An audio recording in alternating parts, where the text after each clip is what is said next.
Good morning, everyone. What a beautiful song to begin today, especially with our topic and our featured speaker. All are welcome in this place. I'm Father Tom Knabel. I'm President Rector of Sacred Heart Seminary and School of Theology. Last fall, I had the great honor and privilege of welcoming the Apostolic Delegate Nuncio to the United States, Archbishop Christophe Pierre, and a host of noted international speakers. We had a large symposium last October where we explored the theological background of and a spiritual background of our Holy Father, Pope Francis. Last week, I had the honor of welcoming Rabbi Abraham Skorka, a noted Jewish a life of Pope Francis, who has devoted his life to interfaith dialogue. He and the Pope have written a book together, and it was a real honor to have him. And today, of course, we are honored to welcome Sister Norma Pimentel for her ministry with Migrants and to hear her important message of inclusion. But I also want, obviously, to welcome all of you to Sacred Heart Seminary today. Now, over the years, I run into so many people who say, you know, I've driven past that building on Highway 100 for years, and I always wondered, what is this place? Well, here you are. If you're here for the first time, now you know. At least you know a little bit, huh? Welcome to Sacred Heart. Welcome to a vibrant, intellectual, and spiritual center. I understand that Spanish speakers have a wonderful expression. In order to have a true celebration, they say, there has to be misa, messa, musa, prayer, food, and music. And so, at the heart of this building in which we are gathered, we have our chapel, the place of our prayer, where we will gather for Mass at 11:15. We have our dining room, the messa, the place of our food, where we will gather for lunch down that hallway. And we have this lobby, our gathering space, the place of our music.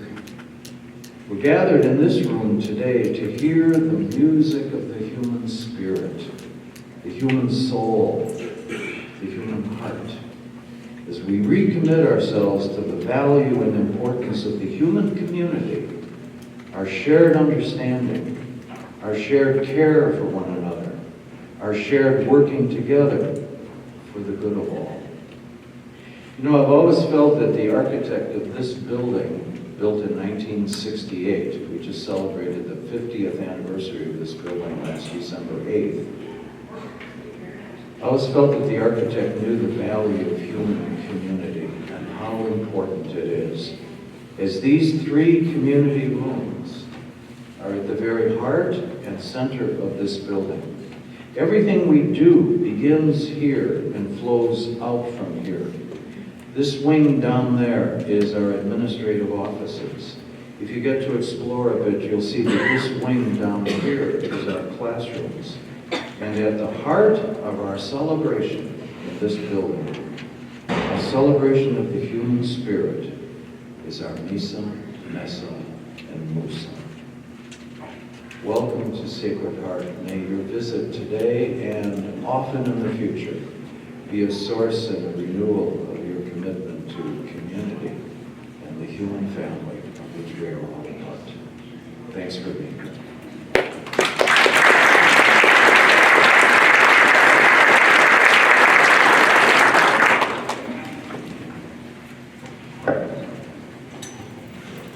Thank you, Father Tom. Well, good morning. Good morning. I'm Chris McAtee, the Vice President for Institutional Development and External Affairs. And what a blessing indeed that all of you are with us and to be with Sister Norma. Let's hear it for Sister Norma and all of you.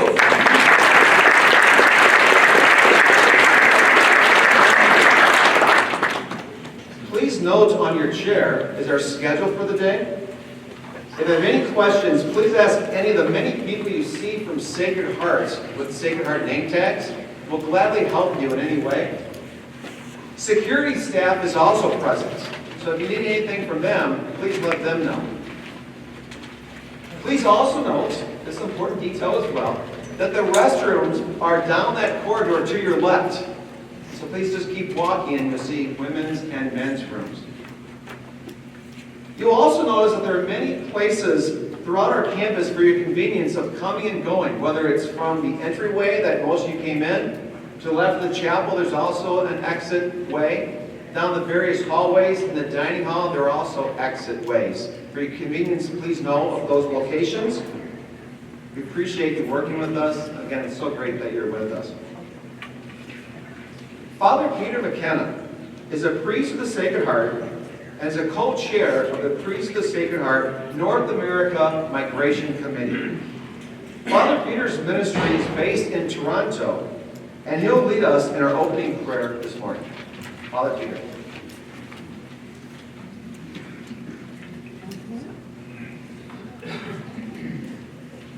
Thank you, Chris.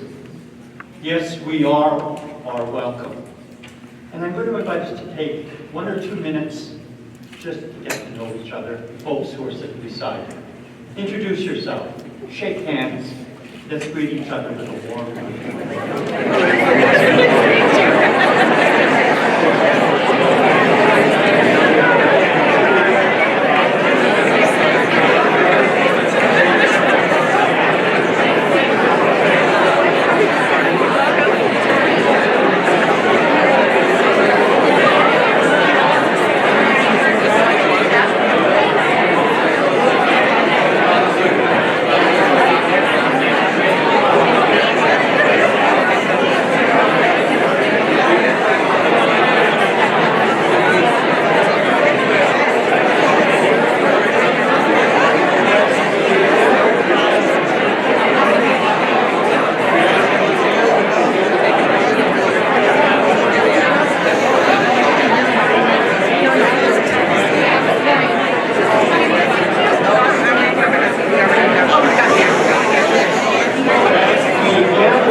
this sacred land on which Sacred Heart Seminary and School of Theology operates. It has been a site of human activity for over 15,000 years. And this land is the territory of the Dakota Sioux. And they made an agreement between the Iroquois Confederacy and the Ojibwa and allied nations to peacefully share and care for the resources around the Great Lakes. And today, this meeting place, this gathering place, is still home to many Indigenous people. And we are grateful to have the opportunity to work in this community on this territory. As you know, through his prophetic gospel inspiring words, through his gestures of compassion, and through his very presence, Pope Francis has asked each one of us to work concretely to welcome refugees. 3 years ago, the leaders of the Priests of the Sacred Heart in North America, Fathers Ed Kiliansky and Father John Vannenhagel, established the North American Dehonian Migration Committee to explore and to join with the members of our local communities in response to what refugees are experiencing in their local areas. Today, I'd like the members of the committee to just stand. Brother Diego Diaz, who is now missioned in Mississippi, Fathers Tony Russo and Yondi Young in Franklin, Richard or Mac McDonald from Texas, and especially Mark Peters, our Director of Justice, Peace, and Reconciliation for our U.S. province. If there is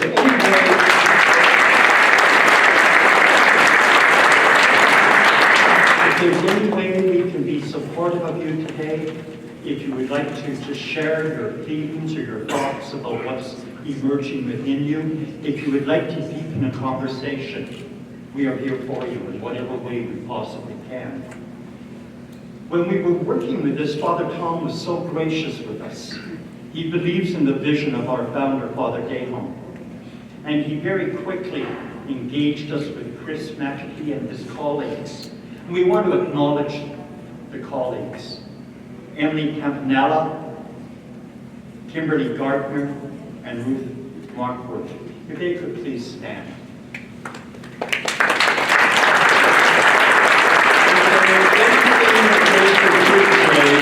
Keep them working. They're awesome people, and they have such a collaborative spirit about them.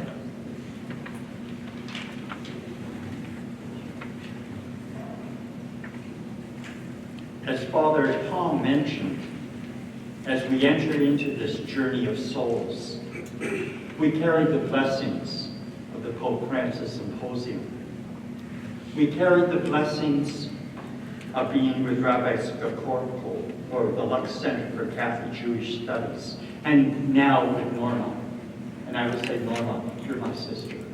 I'm your brother, and we are all brothers and sisters. And each conference has sequentially built upon each other.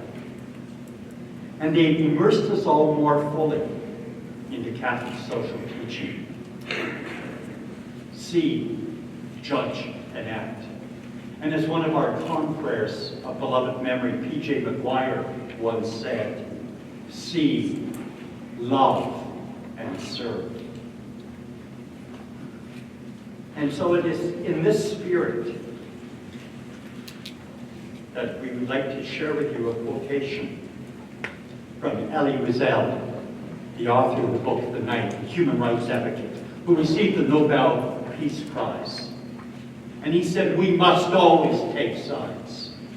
Neutrality helps the oppressor, never the victim. Silence encourages the tormentor, never the tormented. Injustice anywhere is a threat to justice everywhere. And so we come here We come here neither male or female. We come here neither Canadian or American, neither slave nor free. We come here neither Democrat or Republican, neither conservative or liberal. We come here as brothers and sisters. For those of us who are Christian, DNA is our gospel. For those of us who are Muslim, the Quran is our mandate, our DNA. And for those of us who are Jewish, the Torah is our DNA. We are one. And it is in this spirit that I invite us to pray. On the back of the prayer card beside you, we will join in this prayer. Loving God, today you call us to welcome your children, our sisters and brothers, who come to our countries to escape oppression, poverty, persecution, violence, and war.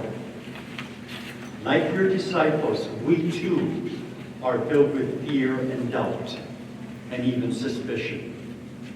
We build barriers in our hearts and in our minds. Together we pray. We know the heart of Jesus is overflowing in compassion for all those who suffer, those beset by troubles, difficulties, and hardships, the toilers, the destitute, and the sick and infirm. His is the heart of a father, the heart of a mother, the heart of a shepherd.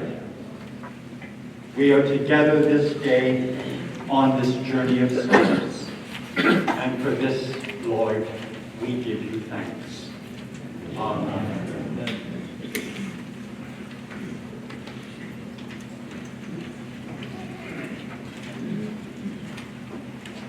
Thank you, Father.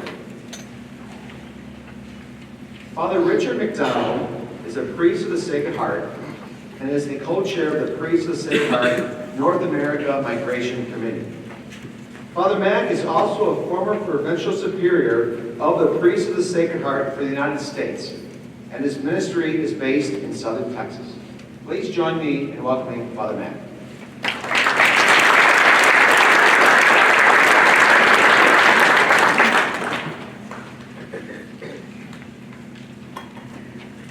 When Chris got to that part about me being provincial, I thought everybody was going to cry for me. I didn't hear too much. I'm honored to be standing up here and to also just be in awe at your presence and your care for what we are about to journey together with. I don't have the job of telling you where the bathrooms are, but I want to tell you where the shoes are. And if you haven't noticed the shoes, I want you to do that as the day goes on. There's a pair up here.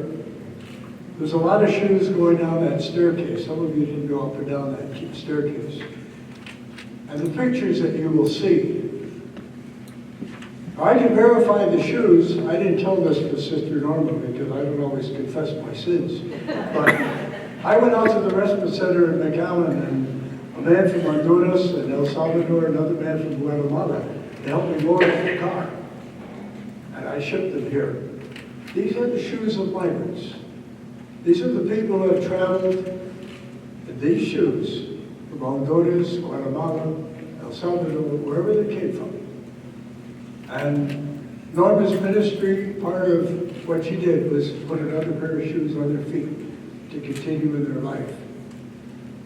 So it's an honor for me to be able to say to you, as the journey of your day goes on, as you become more and more aware of what's really happening, let the Holy Spirit work within you to do that. If you feel so inspired, and there's a pair of shoes available, take a shoe home with you. I'm not taking them back to Texas. But if you are so inspired and you realize these are people, and as we are going to pray throughout the day and hear the message, you'll understand what I'm trying to say. hang on to the parable of the Good Samaritan. We know the story, we're familiar with it, I think, pretty much. A Levite and a priest and a Samaritan were all in the right lane. They all saw, as Peter said to you about see, love, and serve. They all looked at a person suffering. And one crossed the road and did what could be done. That's what I hope and pray happens to me every day. And I'm able to see that I get out of my lane of comfort and I walk across to the other side. I said to Sister Norma earlier this morning, I said, I don't think I want to try to say a whole lot about you. I'm going to let people figure it out for themselves. And it is an honor for me, truly, to be able to invite and welcome, and you too, to welcome her. Sister Norma, please come.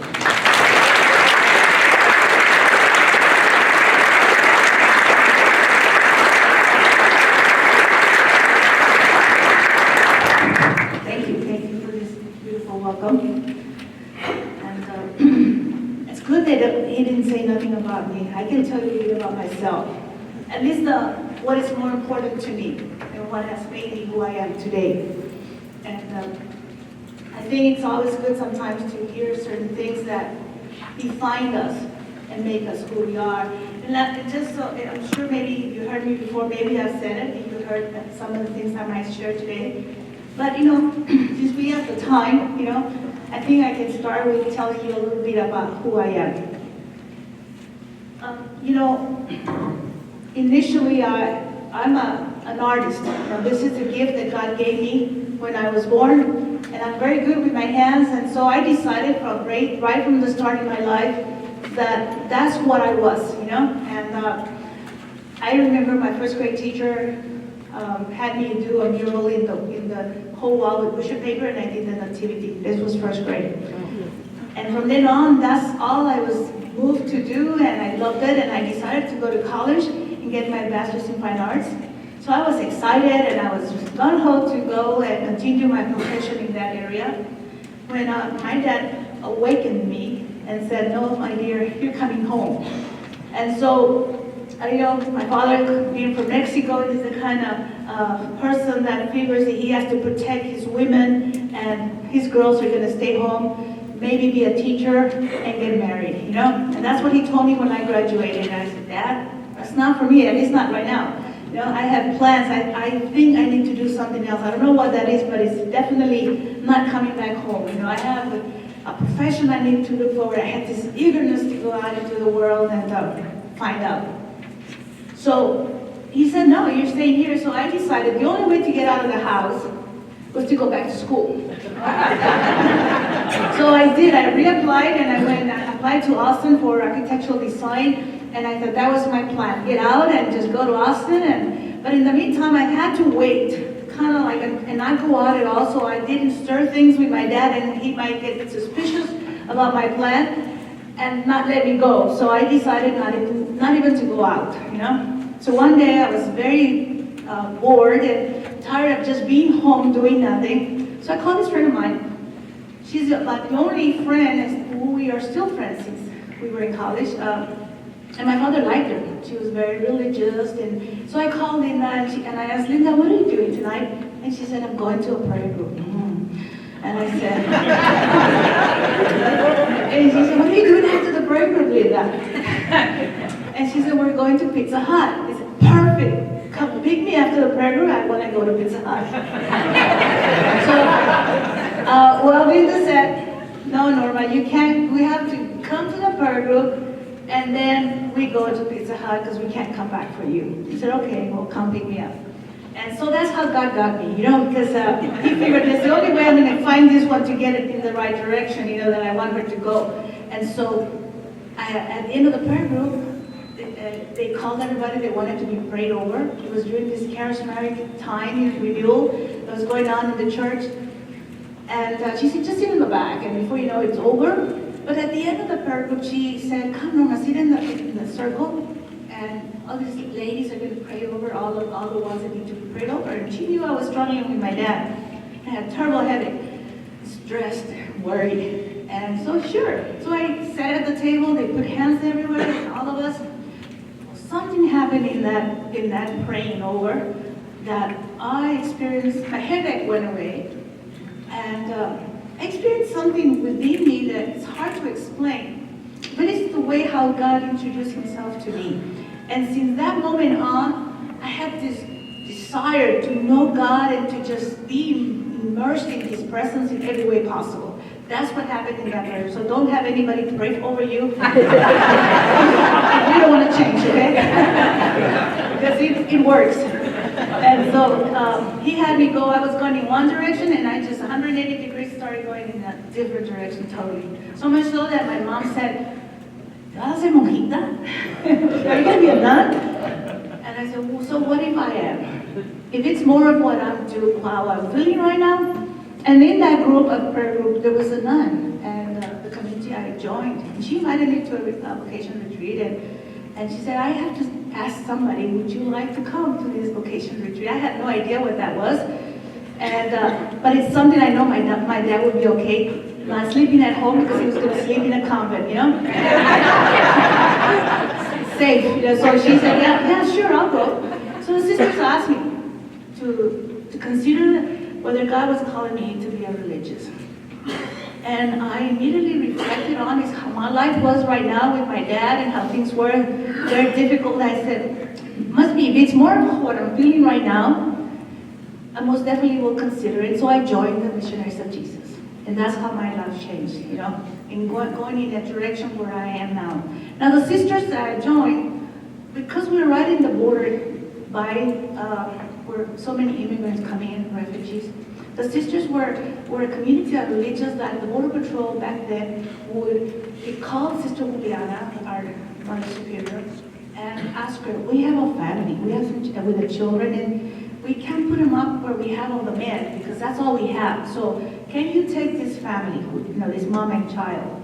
And we would always have a mother all the time. You know, they stayed with us for a week, a month or so, and the sisters will help them go away. So they became part of our community, our religious community. The immigrant families were part of us from day one that I entered their religious life. And then soon after that, our bishop then, beautiful, wonderful, progressive Bishop John Fitzpatrick, and some of you may know, have known of him, he asked the sisters if we could oversee a refugee home shelter back then in the 80s called Casa Oscar Romero. And it was during this time when now Saint Oscar Romero was assassinated, and many of the Salvadoran people were coming to the United States in great numbers, extreme numbers.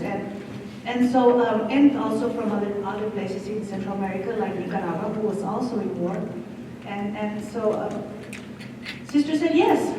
And we were just going to receive these families, not get involved in the politics, just take care of the families as they just crossed the river. They're all dirty and muddy. The whole family came, you know, they arrived day or night, and we would live in the shelter and be part of that, and run it and take care of the families. We were there 24/7. So that was my next exposure and my involvement with immigrant families. It was amazing to be there and to get to understand that reality of the immigrant refugees fleeing Central America. It was so incredibly, you know, we saw the atrocities. The men would sometimes share their stories of how they were tortured. I remember one very vividly, a young man showed me his hands, and he didn't have none of his fingernails because that's the way they would torture them. They would pull every fingernail. Aside from many other things, horrible things that they would do to them, and as part of when they got caught and they would be tortured. And so we knew how difficult it was for them in Central America, in El Salvador.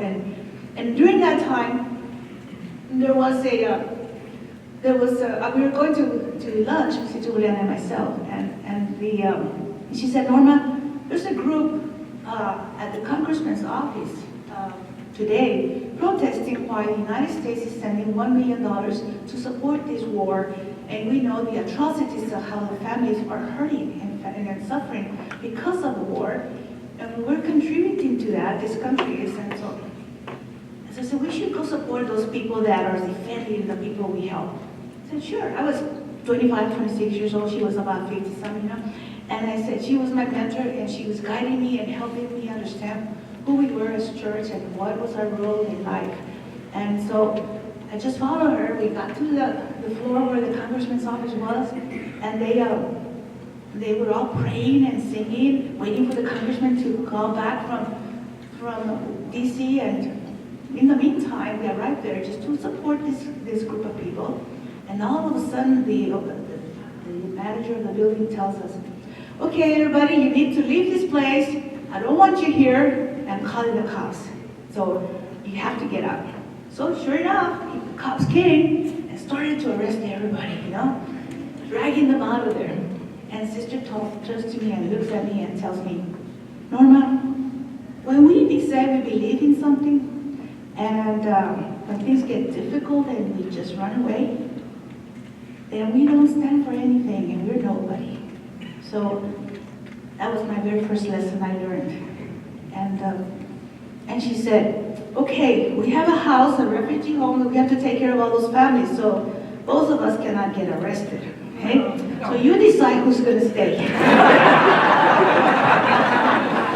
Okay, so I was young, and I kind of looked at myself, and I thought, well, I guess it's me, huh? And she turns around and said, okay, bye.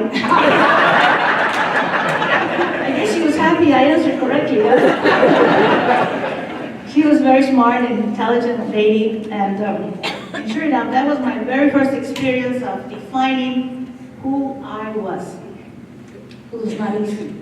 I was going to go against everything that taught me that when your cop tells you to move, you move, You obey the law, you don't break things, and you say, yes, sir. And here I was told I had to stand up for what I believe in, defending life and defending people, and I had to stay when the officer says, you have to go. That was very hard for me. It just made everything kind of clash with inside of me. But it helped me define and start to know who I was and what I stand for. And I knew from that moment on that I had a mission in life, I had a certain direction. I had to learn how to stand up and speak and do what I think was the right thing to do. Even if the law does not seem to agree with that in some circumstances. So I think we all have those moments. I hope you don't miss yours when you have the opportunity to, when God presents you those opportunities in life to define yourself and to say, yes, it is my place and I need to do this. So this is why I am where I am today, I think, And later on in 2014, we had this massive wave of children. They came to the valley, to the Rio Grande Valley. And we had it all over again. Sister Juliana was still with us. She passed away since then. A month later, after we started in 2014, she accompanied me. She had cancer and died a month or so after that. But she came with me to the bus station that very first day when I went to the bus station, and I heard that there was a lot of families that needed help. And she comes with me and she looks around and she's amazed at the number of families that were just stranded there at the bus station, dropped off by Border Patrol. And they were dirty and muddy and hungry and screaming and crying and scared, frightened, in a very poor condition. And she says, Norma, it's like Casa Romero, except this time it's children. Mostly children that we're seeing right now. And yes, so many children. My next experience that I experienced after that was when I asked to go in to see the children at the detention facility. And that just pierced my soul when I saw kids, children, not more than 5 or 10 years old, dirty and muddy and crying and telling me, help me, ayúdame, por favor. When you see a child in that circumstances, in great numbers, all with their faces full of tears, and imploring and saying, por favor, ayúdame, help me. I cry with them, and we cry together, and we pray together. But when I left that space, I knew what I had to do. I couldn't be silent. I couldn't just be quiet. I couldn't just continue just to do the minimum of what we can do in a day. We had to go above and beyond. And making sure we speak for these children, we speak for these families who are victims of crime and who should not be in that place. They're children, they're families, they're not criminals. And yet, here in the United States, that's where we have them. And I don't blame the Border Patrol. I think it's all our responsibility. It's ours. As U.S. citizens and people of this country, we must hold our leaders accountable for the policies that we have that are not just and fair, that defend human life and dignity of every person. It is our responsibility. I mean, the elected leaders are doing what they're doing and supporting laws and policies that destroy life is because we're not electing the right leaders. And we're not doing our job and having our country represented correctly by who we are. And we can have children separated, like what happened in last May with the zero tolerance policy, where they did it only to deter people from coming. We don't want you here. And if you come to our country, we will separate you from your child. And they did, and they continue to do so even to today. And many of those kids will never ever see their father or their mother or their family ever again, because we don't know where to find that father or that mother. Many of them were reunited because of the reverse executive order, and they were forced to reunite them, but not all of them. Many of them will never ever have a family again, at least not their immediate family. And it's sad. Some of the children that I received after that reunification, when they went and found where this child was, and then they tried to track where their dad or their mother was, and they brought them together, they brought them to us so that we can then take them and help them get to the next point with their families. And I heard the children, and I saw again those children with those faces full of tears. I remember one night so clearly how when the child was coming at night, and because they would drop them off day or night, and we didn't complain. Because we knew that these families, for the very first time after several weeks or months, they were finally going to be able to be reunited, so it didn't matter. You bring them to us. It doesn't matter what time, just call me at my cell and I'll wake up and I make sure somebody's there to receive them. And we did. One night, a child, probably 10 years old, as we were walking to the room there in the Basilica where we received them in San Juan, she turns up and looks at me and says, "Hoy no voy a llorar. Today I'm not going to cry, because I have cried." Y digo, ¿por qué, mija?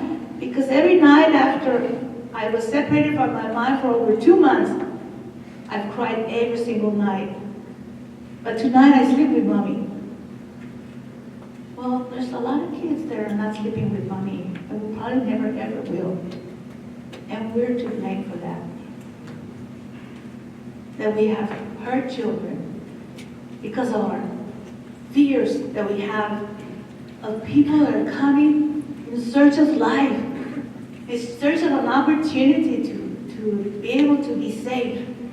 And it's so conveniently okay to say, well, they're illegal aliens, you know? I mean, how dehumanizing can we get to kind of justify ourselves for our actions that we do so that we can be at peace and not be worried that what we're doing is wrong, and that it can never be okay to destroy life. We must be above that. We must be able to defend life at all times, not just when it's in the womb, but all the time. How can we say we're pro-life if we only defend life at the womb, but after that, it doesn't matter how they treat you, how we kill them? It's not okay. We must defend life always. And in the way we respect and do our jobs. When I walked out of that cell with the children, the officers were looking through the glass windows. And I could see that their eyes were almost at the verge of tears. And the officer in charge tells me, "Sister, thank you. Thank you because you've helped us realize they're human beings." It's almost as if we lose our humanity just because we're so gung-ho about our job and what we have to do and what we're told to do and to believe, that we forget the person we have in front of us is a child, is a person, is a human being. I think that we have a lot of work to do, all of us. We have every single time that we have received families at the respite center, the humanitarian respite center in the border. We've received, to this day, almost 200,000 immigrants since the day of 2014 that we opened the doors in Sacred Heart in McAllen. We've received so many families. And every family, as we walk through the door of Sacred Heart, one of the things that we like to do, and we started to do it right from the beginning, when we can now, we do it all the time, is welcome them by applauding. Es decir, bienvenidos. And everybody with a smile, all the volunteers and all of us just welcoming these families. If you only saw the faces of the immigrants for the very first time after they've traveled for so many weeks, gone through so many difficult experiences along the journey, fear for their lives from everybody that's trying to take advantage of them, ending up in detention facilities or freezing and scared, and finally arrive to an area where they're welcome. They can't believe how wonderful it is that they are recognizing, I am a person. Somebody cares about me. One of the first things that happened back in 2014 when we started was that we were at Sacred Heart Parish Hall. There were no showers there. It was just the restrooms because it was a parish hall. Thank God that the priest at the time, Father Tom, a San Franciscan priest, when I called him, I asked, "Father Tom, I need to borrow your parish hall for a couple of days." Well, that's a laugh. It was a couple of years later that I was still there in Sacred Heart. You know, I told him a couple of days after that, I said, "Father, I did say a couple of days, and if you need to leave, I will.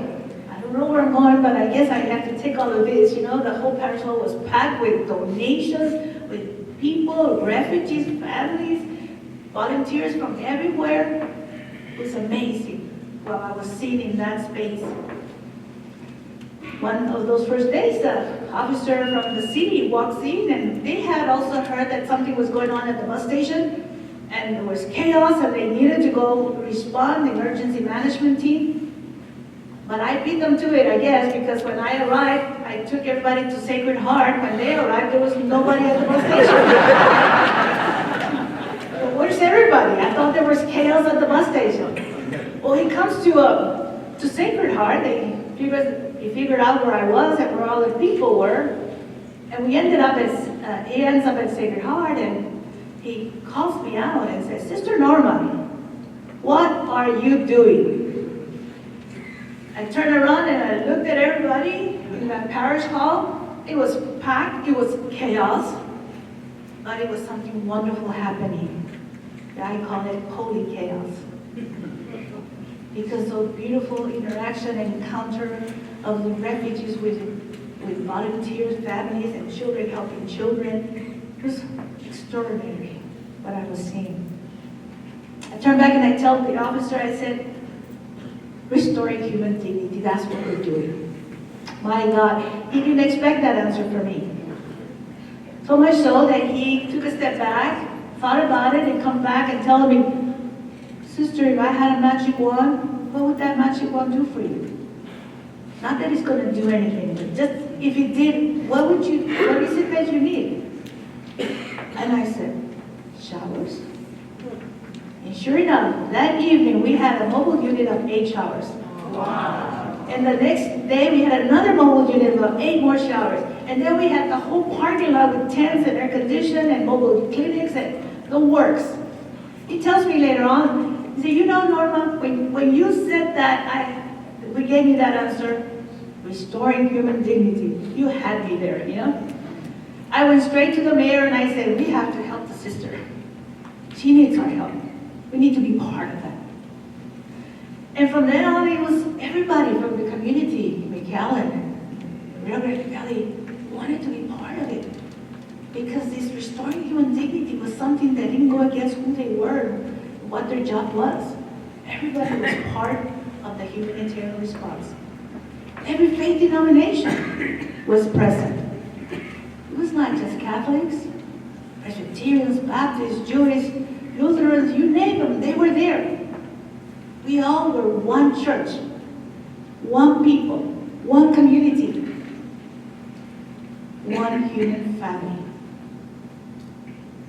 I remember, and I say this sometimes, that so many media came over and started to interview us, and we had the radio station set up. There's a little tent outside, and interviewed me live, and people were asking me questions and what was going on at the Respite Center at Sacred Heart. And this guy, very upset, responding to what was being done and what we were doing there at the Respite Center, tells me, sister, I'm Catholic, but after what I see, what Catholics are doing and what you're doing in the Sacred Heart, I don't think I want to be Catholic anymore.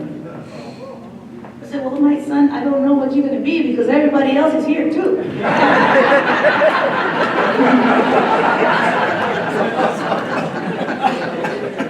So it's something else, right? It's good. It's a good feeling to be together, to be united, to respond how we can all make a difference in the life of somebody who needs us. So how are we with time? We're good? All right. So one of the things that I just spoke in Los Angeles, Archbishop Gomez invited me to be a keynote over there, his covers.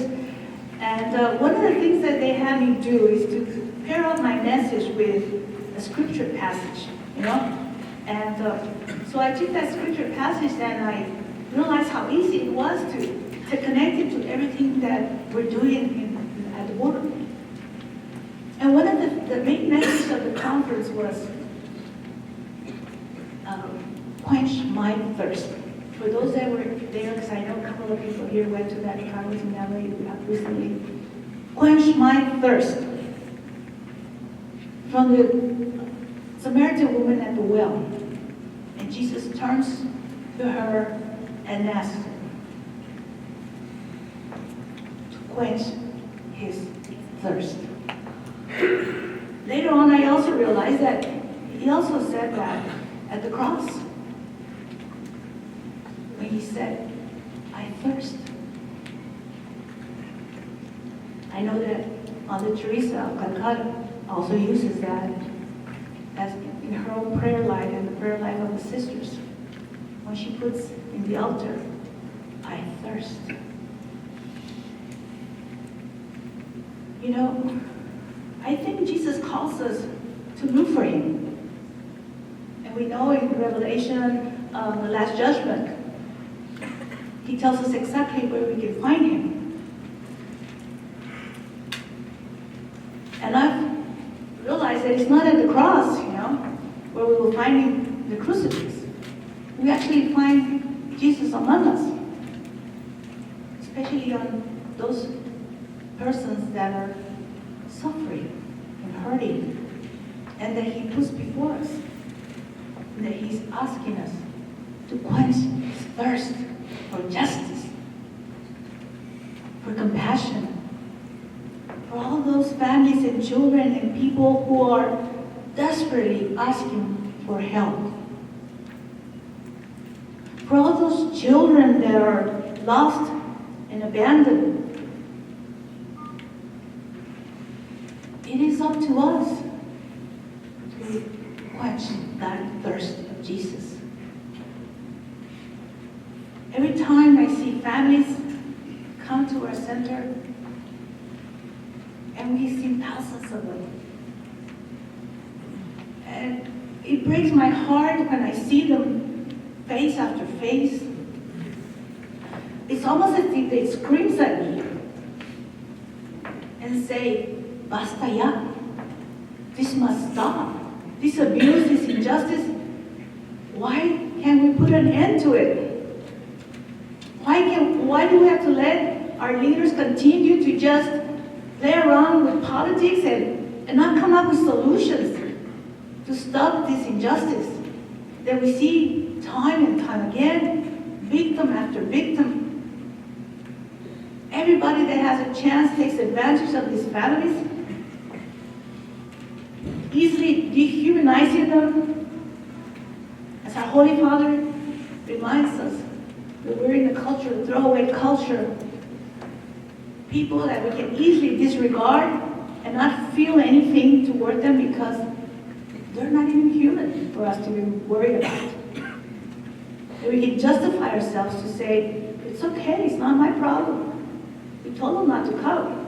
Why do they have to come? We should stay somewhere else.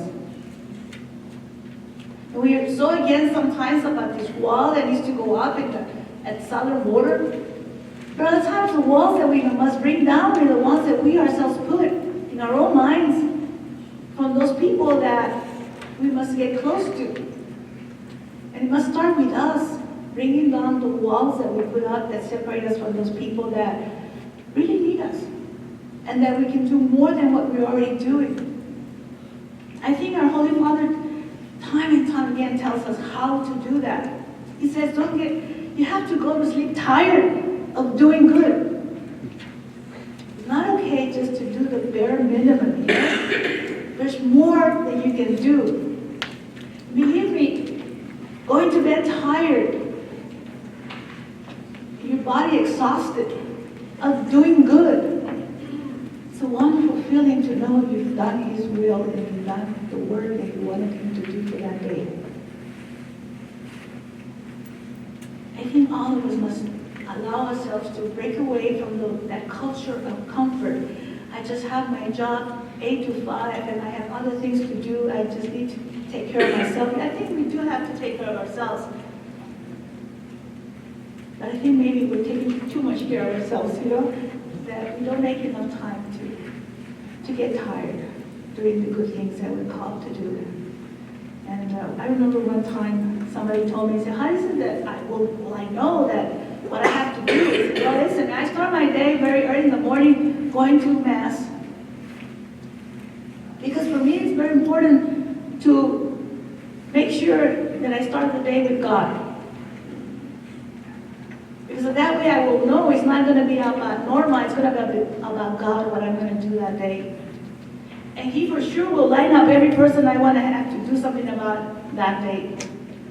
But if you don't check with Him before, He cannot line up all those people He's going to have for you to respond to and make sure you have to respond and care for them. So I encourage you to spend time with Him every day so that you can find what God is asking you to do.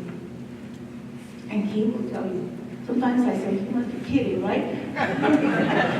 But real, One time I received almost 1,000 people in one day, And it rained also. And I said, you must be kidding, guys. Come on, I don't need rain right now. But we managed.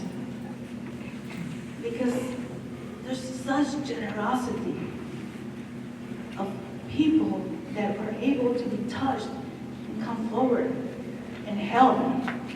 I mean, the volunteers that come to the respite center are amazing. People that are not paid, they're just there because out of their own willingness, somehow God touched them, All they had to come is one day, I wanted to come see what you were doing. And sure enough, God's touched their lives. And from then on, they couldn't leave. He touches us in a very special way when we encounter the other. That person that needs us. That person that is suffering and that you're there to make them feel better. Just with your smile. And then you start knowing that little things like being back home will make this person, this child happy. We must break away from this culture of comfort that we live so comfortably in this United States. It makes us think only of ourselves, or too much of ourselves. In many cases, it makes us insensitive to human suffering. I say that it makes us live in a bubble. Sort of like I don't feel the outside, I don't have to get close to those things that make me uncomfortable. I have to go popping bubbles, so people can reach out of that secure space that we put ourselves in, so that we can reach out to those that are hurting and suffering, so we can weep with them. I think almost everybody is wired this way. I think God made us that way. We care of the other, but sometimes we protect ourselves too much from that, so we kind of keep ourselves safe. So that's why we need to go popping bubbles. I remember one time, this happened to me when we were in Casa Romero, and I needed a search machine to make, because we were helping people fill out asylum papers. We helped thousands of people get their asylums. Anybody could just fill it out, get their fingerprints, submit it, and it was accepted. And we helped thousands of people back in the 80s to do that. This lady comes in to sell me her Xerox machine, and she tells me, "Sister, I'm 100% against what you're doing here, helping these illegal aliens. It's wrong." And I said, "Really? Thank you for letting me know. Let me show you what I do and why." So I took her around and I introduced her to the families and the children, explained to her to hear from them what this was all about. And sure enough, when we got back to the office, she tells me, "Sister, I am 100% in favor of what you're doing. 100%. I am surprised. What are you doing here? You're the best salesperson I've ever met." I mean, she was a salesperson herself. She was selling me her Xerox machine. "You're so good. You changed me 100%. You could be making millions somewhere else." And I said, "Yeah, yes, I was, but God had other plans for me. And I'm here because this is where God wants me to be." That night, I got a call from her husband, and he calls and he says, "I don't know what you did to my wife today, but she got home and she told me, if Sister Norma ever calls you, you make sure you do what she asks you for. So I'm calling to let you know, if you ever need my help, let me know." I believe that all people are locked up in this space they create and are not aware of the true reality of what is happening. And they have not seen. So they have not experienced human suffering in that face of that child, and that's why they become indifferent. And we have a lot of those. That's why this country is so divided, that they can justify themselves and say, "It's wrong. They shouldn't come. We should do everything possible, even remove their kids from them. It's their fault. They shouldn't be coming. If they didn't come, they wouldn't lose their children."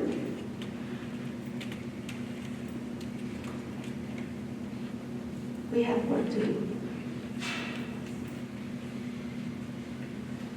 I believe that in order to change, we must have our hearts burning with a desire to quench that thirst of Jesus in every soul, in every person that has worn those shoes. And sometimes I carry a tiny little teddy shoe of a little kid when I speak, so you can imagine this child. This kid, it fits a little kid not more than maybe 3-4 years old, has gone through a horrible experience. And they're here in our own country, and they need our help. I think that we need to figure out what the root causes of all this immigration and migration, where it's all coming from and why, at the root, not at the border. The problem is not at the border. People are not criminals that are invading us They're simply asking for help. They're turning themselves over to Border Patrol. We don't need the army. We don't need to militarize the border. We must use our resources more wisely and make ways of finding solutions to why these families are fleeing their country. Helping bring order to that. But we're not going to do it if we continue to just watch television and hear all the things, the ridiculous things that we hear on TV. How our country has taken over and doing what it's doing, you know? And we all just listen as spectators, right? And nobody does nothing. Maybe, I always say sometimes, it's like I had this experience once, and I shared this earlier today.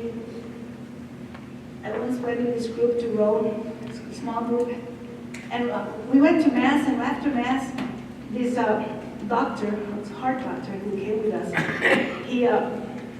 he said, after Mass, the priest that was celebrating Mass invited us to confession. I said, I'm going to be sitting right next to the altar. Anybody who would like to hear the confession, come over.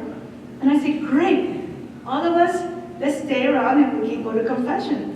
And the doctor kind of came over to me and tells me, sister, that's not for me. And I said, what's not for you? Like I didn't know what he was talking about. And I said, and then he starts to explain to me why confession was not for him. And I said, don't tell me, tell him, you know? Go tell the priest. I'm sure that he must be wanting, God must be wanting to tell you something through him, you know? Don't miss the opportunity to hear what God has to say to you. This is your chance, you know? Don't miss that chance. And so, I guess, before I knew it, he was there sitting down with the priest. And he stayed there for a long time, you know? He comes over after me in the day and he tells me, thank you, sister. It was very good talking to him. Gracias. You know, sometimes we hold back and say, oh, this is not for me.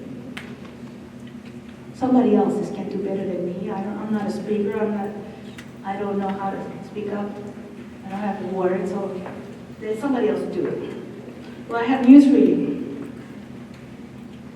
I think you do have a lot to do, a lot to say. All you have to do is to take the courage, put aside all the things, the fears that you have that hold you back, and move forward. And you'll be amazed at what you can do. We must wake up. This is our opportunity. We must not stay quiet. We must not stay seated. We must always speak up when we see an injustice, when we see something wrong. We must hold each other accountable for who we are and what we do. It's not okay just to let it pass. It's too important. Our human race is in danger, and it's our responsibility to do something about it. You know, so many things are happening in the world. It affects all of us. But it's all of us that must stand up and take action.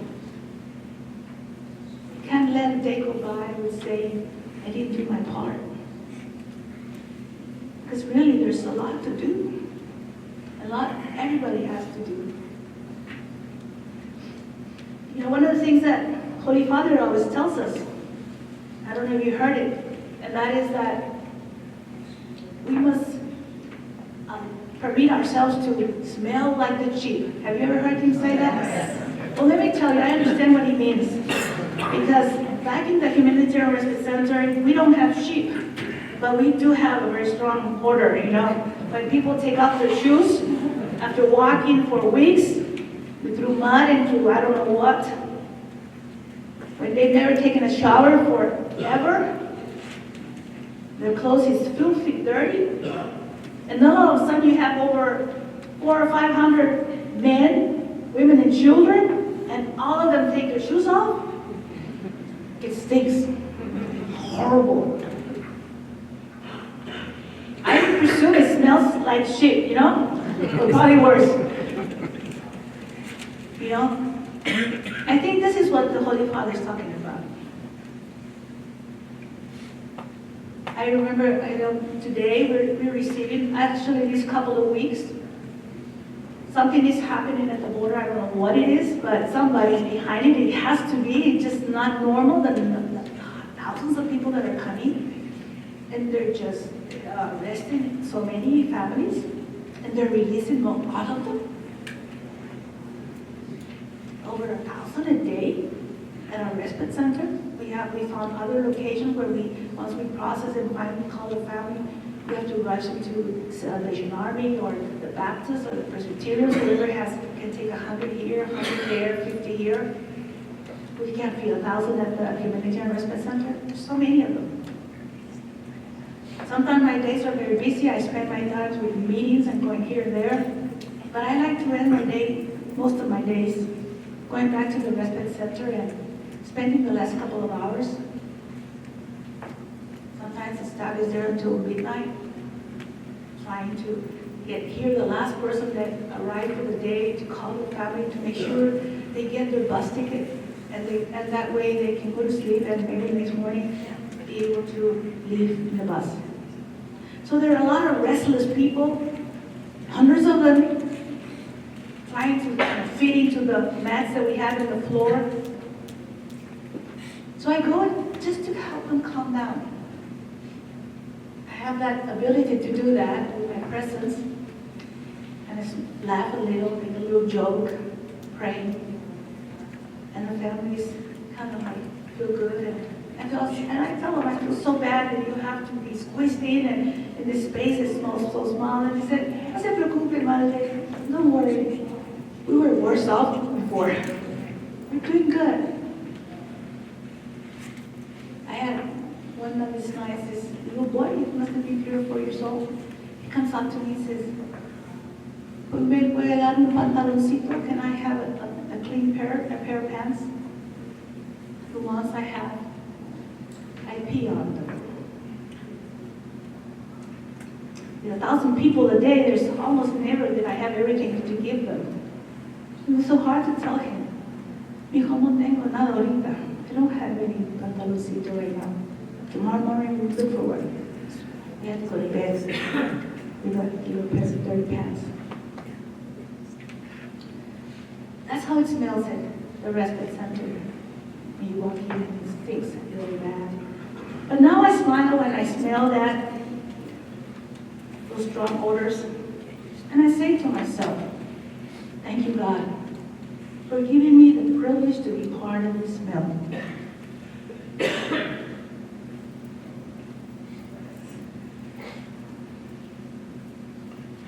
I think that in places like the Humanitarian Respite Center, we find Jesus in that child, or in that mother who is breastfeeding her baby infant that is malnourished, hoping that the child will feel better.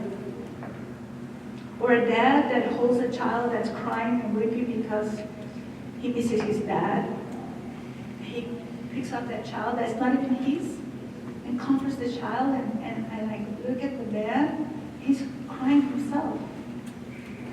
By the fact that he's feeling the pain of this child. It is there that I see Jesus. The church is called to Christian compassion. That means suffering with compassion. With those who are dehumanized by many of us here in this country and all over.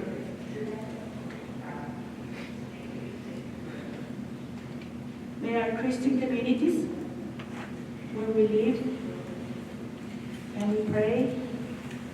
We really places of hospitality, of listening, and of communion. Because many of these families they don't, all of them don't stay at the border. They're here, all over the United States. And they need us, they need you to integrate them into the community, to help them. They need some representation legally, so they don't go before an immigration judge, and the immigration judge will just deport them because they don't know how to speak for themselves. We need to care for them. Figure out whether they have a right to be in this country or not. They need a fair chance to go through that asylum process. So the question is, how does our faith call us to respond? How are we called to treat the immigrant, those who are undocumented?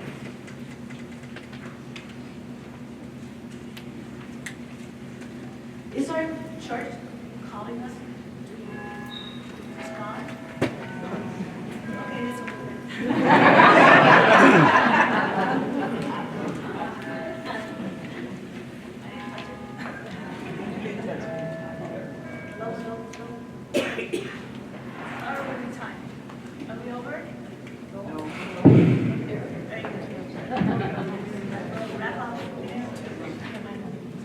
Sure. Okay, so the question is, and this is very quick.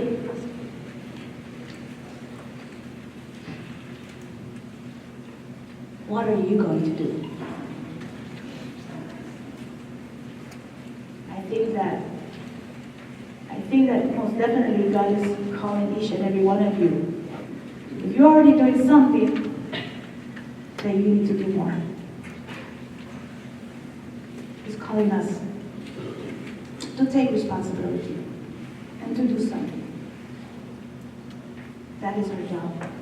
And I think that once you do it, you will go tired today, but you will feel good because you know you've done God's work. Thank you.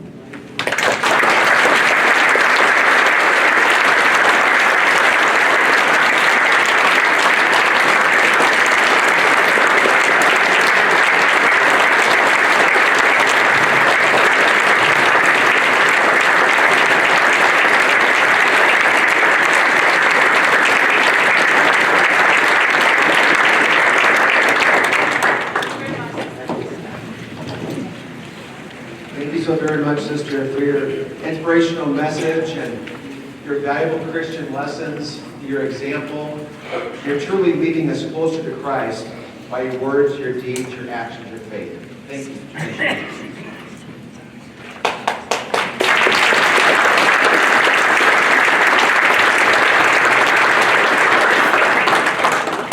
We do have some time before Mass for questions and answers from among all of us.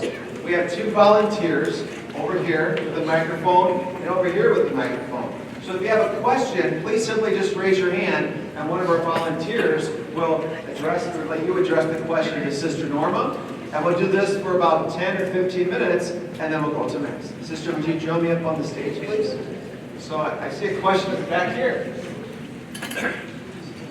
Will there be an opportunity to donate money at least this Oh, morning? thank you very much. Yes. Please do. You know, right now we are being evicted from where we are because we're hopping around from place to place. I left Sacred Heart Parish, moved into a space at the local sheriff let me borrow because his mother says, call Sister Norma, she needs your help. Tell her, do whatever she said, ask you. So they let me borrow a little small space when numbers went up. Somebody else loaned me a nursing home. And it says, use it forever as long as you need it for free. But then now somebody complained, a neighbor, and asked us to move out of there. The city went ahead and said, yes, you have to move, sister, you can't be here. So now we're finding another location, but we want to build a respite center. It's down there at the border where we welcome thousands of people as a beacon of hope, a place dignified for human life for so many immigrants. And we've raised a lot of the money, but we still need help, okay? So hopefully you can help if you can. You can go to our website, humanitarianrespitecenter.org. Very simple, all together, lower cases, humanitarianrespitecenter.org. And you'll find a way to help, okay? whether it's with donations, things that you can collect for us, like hygiene items, socks, panties. If I don't have pants to give to that little child, at least I have a clean pair of underwears that he can put on after he takes a shower. It can last for a day or two more, you know? So those things are very important. So any help you can give us, or you can come down and volunteer, okay? Thank you. Sister, I see one big problem with what you talked about in terms of trying to get change to stop this. And that is the fact that many good people whose hearts are in the right place on this already, and there's many Catholics whose hearts aren't there yet, but those who are still are just so disgusted with politics. And they've tried calling their congresspeople, they've tried calling their senators and so forth, and they feel not listened to, not heard, we get misinformation. It just seems like there's no way through the system as it exists to really hope for change. You have to go not by yourself, but with everybody you know to go to that congressman and tell them, because they will listen, because they care about being re-elected. So if you go by yourself, it doesn't count. But you take all your friends and families and neighbors and everybody else to that congressman, he's going to change because his job is in question. You know, he will. He listen because you are the person that elected you. So you need to just massively go and do that. Okay? Please.